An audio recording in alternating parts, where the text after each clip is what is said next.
Good morning students. Last class में हमने प्राकृतिक संसाधन संरक्षण के बारे में पढ़ा था। आज का हमारा टॉपिक है वन्य जीव संरक्षण, वाइल्ड लाइफ कंजर्वेशन। सबसे पहले वन्य जीव क्या होते हैं? ऐसे जीव जो वनों में रहते हैं वो वन्य जीव कहलाते हैं। इसमें विभिन्न प्रकार के जीव जंतु पक्षी शामिल हैं। ऐसे जीव को संरक्षित रखना बहुत ज़रूरी है। वन्य जीवों का उनके प्राकृतिक पर्यावरण उपलब्ध करवाना और विलुप्त होते जीवों की प्रजातियों की रक्षा करना वन्य जीव संरक्षण के अंतर्गत आता है, क्योंकि कई ऐसे जीव हैं, कई ऐसी जातियां हैं जीवों की जो विलुप्त हो रही हैं या विलुप्त होने के कगार पे हैं। इन प्रजातियों की रक्षा करना वन्य जीव संरक्षण के अंतर्गत आता है। भारत सरकार ने वर्ष 1972 में भारतीय वन्य जीव संरक्षण अधिनियम पारित किया था। इसका उद्देश्य वन्य जीवों के अवैध शिकार, मांस और खाल के व्यापार पर रोक लगाना था। प्राचीन समय में राजा महाराजा और अन्य लोग वन्य जीवों का शिकार करते थे और इससे उनके वन्य जीवों के आगे जीवन को खतरा होने लग गया। कई उनकी जातियां लुप्त होने लगे। इसीलिए भारत सरकार ने 1972 में एक वन्य जीव संरक्षण अधिनियम पारित किया और ऐसे शिकार पर रोक लगा दी। साथ में इन जीवों का मांस और खाल, इसका बिजनेस किया जाता था, उसको निर्यात किया जाता था, इस पर रोक लगा दी गई और 2002 में इस अधिनियम में संशोधन किया और इसके अंतर्गत दंड और जुर्माना को कठोर कर दिया गया। ऐसे व्यक्ति जो शिकार करते पाए जाए उनको कठिन से कठिन सजा का प्रावधान किया गया। 1972 से पहले भारत में केवल 5 राष्ट्रीय पार्क थे। नेशनल पार्क की संख्या 1972 से पहले केवल 5 थी। ये धीरे धीरे जब अधिनियम बन गया उसके बाद बढ़ने लग गई।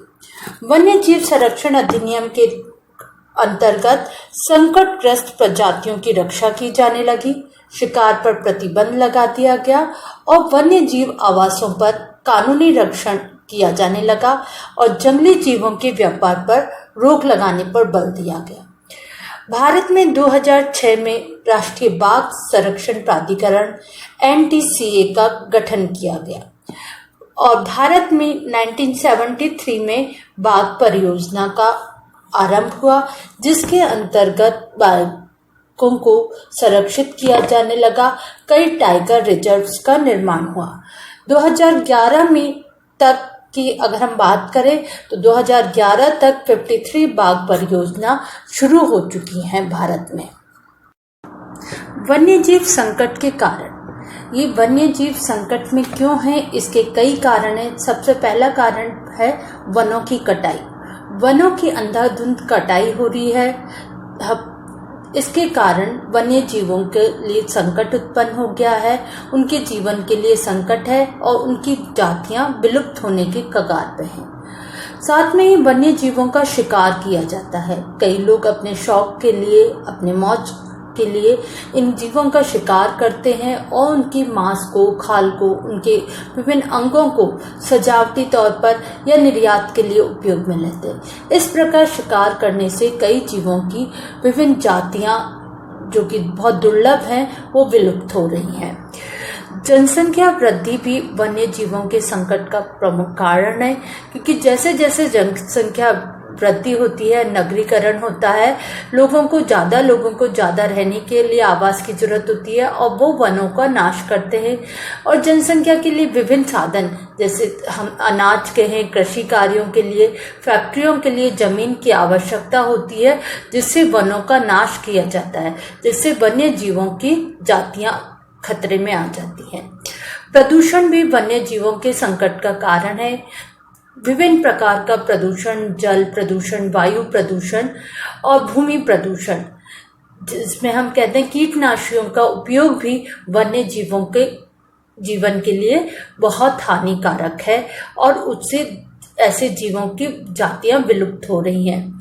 वन्य जीवों के प्राकृतिक वास का नष्ट होना, उनके जो प्राकृतिक आवास हैं उनको विभिन्न कारणों के कारण नष्ट किया जाता है, जिससे ऐसे जीवों का जीवन संकट में आ जाता है।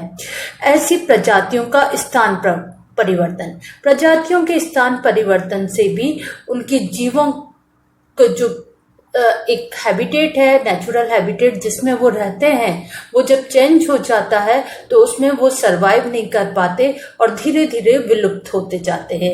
इस प्रकार ये वन्य जीवों के संकट के मुख्य कारण हैं। इसके बाद हम देखें तो एक होता है important red data book. Red data book क्या है, सबसे पहले ये जान लें। International union for the nature and natural resources द्वारा वैश्विक स्तर पर संकटग्रस्त जीवों और पेड़ पौधों का एक सूचीबद्ध आंकड़ा तैयार किया जाता है। इसी बुक को जो आंकड़ा तैयार किया जाता है रेड डेटा बुक कहते हैं।